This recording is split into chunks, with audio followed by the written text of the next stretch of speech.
Welcome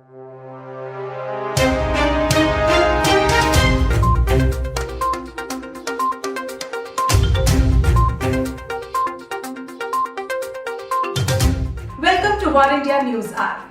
COVID has been the catalyst forcing engagements online. The coronavirus pandemic has fundamentally changed the human behaviors.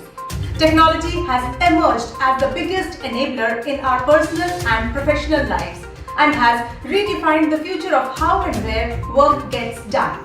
As these virtual workplaces gain momentum, it has resulted in enterprises frantically shifting towards cloud computing and other emerging technologies. In a post-COVID world, alongside cybersecurity, cloud computing will be an essential technology for businesses to continue to thrive. Hardly any of us could foresee that work from home would become the new mandate.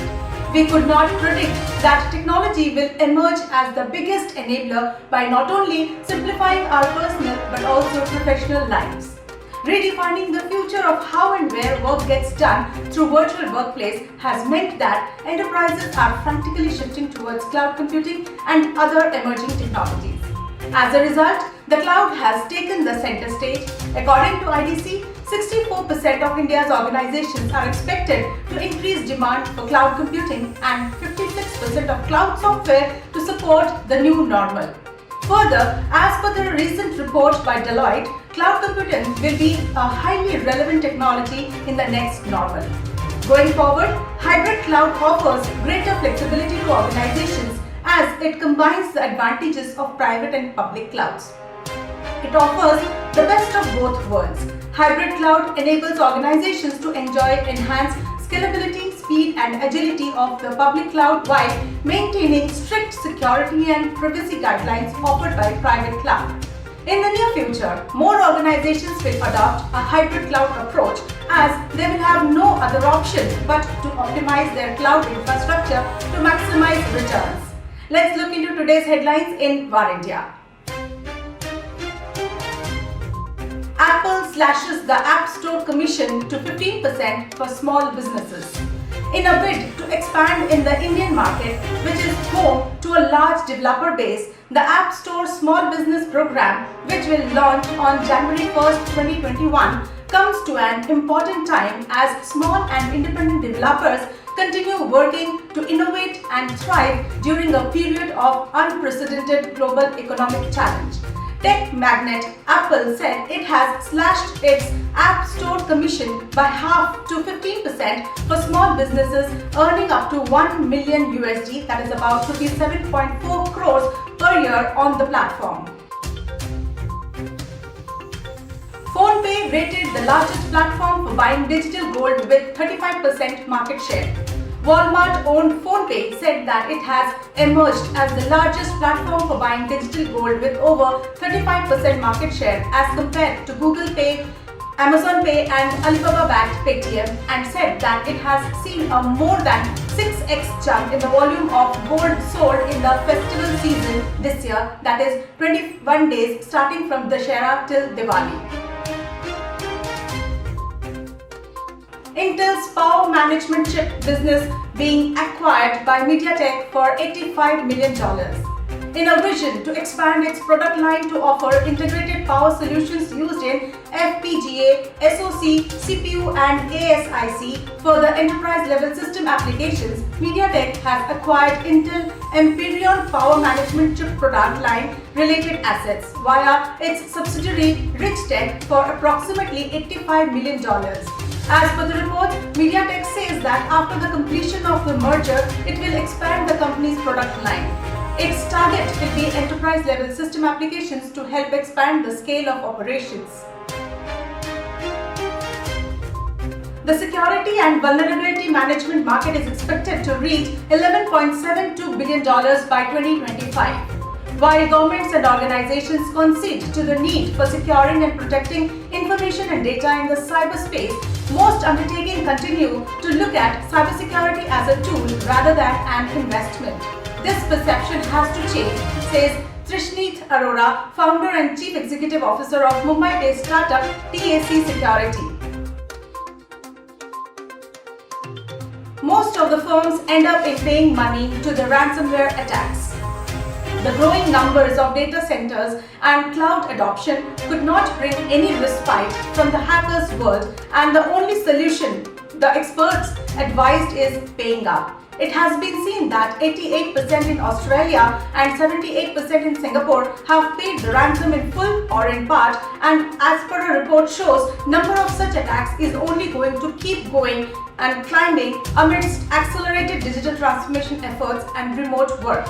Some 45% of enterprises in Singapore would take between 5 and 10 days to recover fully from the ransomware attack, compared to 11% in India and 35% in China, according to Veritas 2020 Ransomware Resilience Report.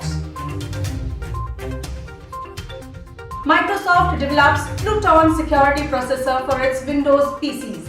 Microsoft has announced that it is making a new Pluton security processor for Windows PCs to improve security and threat protection for users. The company is developing the new processor in partnership with AMD, Intel and Qualcomm. None of the information can be removed from Pluton even if an attacker has installed malware or has complete physical possession of the PC, said Microsoft in a blog post. Security vulnerabilities in Apple M1 chip devices and iPhone 12 Pro. China's Tencent Yuanwu Labs has successfully breached the latest MacBook equipped with the M1 chip and the iPhone 12 Pro using newly discovered security flaws, according to Tencent Security. It is the first publicly available security flaw that can affect Apple M1 chip devices. The Apple M1 chip is built on the industry's most advanced 5nm processor with 16 billion transistors. Apple's MacBook Air, MacBook Pro, 13-inch and Mac Mini are the first to feature the M1 chip. Laptops are being imported to India from China, figure rose to 87%. India's import of laptops has increased by 42% from $2.97 billion to $4.21 billion in value terms in the last 5 years. That is 87% of which continues to come from China. India has potential to scale up laptop tablet manufacturing to $100 billion by 2025 as per ICEA. Scaling up laptop and tablet PC manufacturing can take share of India in the global market to 26% from 1% at present. ICEA Chairman Pankaj Mahindra said the country's electronic market has reached $65 billion with large contributions from mobile phones. Online festive shopping increases in the cybercrime, says McAfee. The ongoing COVID-19 pandemic has propelled more people to opt for online shopping, with 68.1% Indians confirming an increase in their online shopping activity this year. Therefore, it's no surprise that cyber attacks are on the rise as well. More people have been connecting and shopping online this year for both themselves, for family and friends. Close to 1 in 3, that is 29.5% Indians, are shopping online 3 to 5 days a week, and 15.7% are shopping every day, revealed the McAfee report. Written apology from Twitter for showing Ladakh as part of China. Twitter has issued a written apology to the parliamentary panel headed by BJP MP Meenakshi Lekhi for wrongly showing Ladakh as a part of China.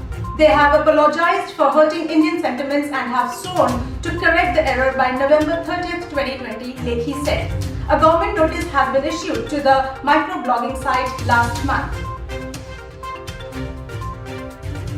To conclude, as per Gartner, SaaS, that is SaaS applications are expected to generate the highest ever revenue of $105 billion this year. As enterprises are enabling remote working for most of its employees, SaaS-based applications and tools have seen a great surge in demand. Even after employees return to office, SaaS will continue to grow because of the computing power and agility that it provides to enterprises.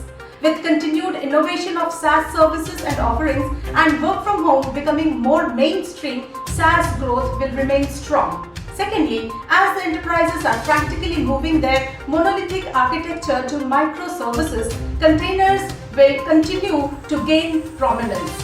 By containerizing workloads, organizations can make their applications much more nimble, giving them the flexibility to rapidly shift resources to new environments.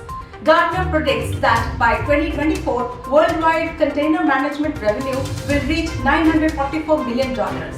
As the next normal approaches, adoption of containers will continue to rise as it enables enterprises to speed up implementations, choose platforms based on specific applications, and optimize environments for success. Many predict that the businesses of the future will need distributed cloud infrastructure, applications, and databases to address modern workflows and their requirements. Distributed cloud computing has geographically dispersed infrastructure that primarily runs services at the network edge. Hence, it allows organizations to reduce latency, network congestion, and risk of data loss. Further, it allows users to keep sensitive data within specific regions through dispersed cloud data centers to ensure the intelligent placement of data, computing, and storage. As per Gartner, by the early 2024, nearly all legacy applications that are migrated to public cloud infrastructure as a service, that is IaaS, will require optimization to become more cost-effective. Cloud providers will continue to strengthen their native optimization capabilities to help organizations select the most cost-effective architecture that can deliver the required performance. The market for third-party cost optimization tools will also expand, particularly in multi-cloud environments. With this, let's wind up for the day, but do not forget to like, share, comment and subscribe to VAR News Magazine. Please download the VAR app from Google Play Store for the latest news and updates. Stay tuned. Thank you.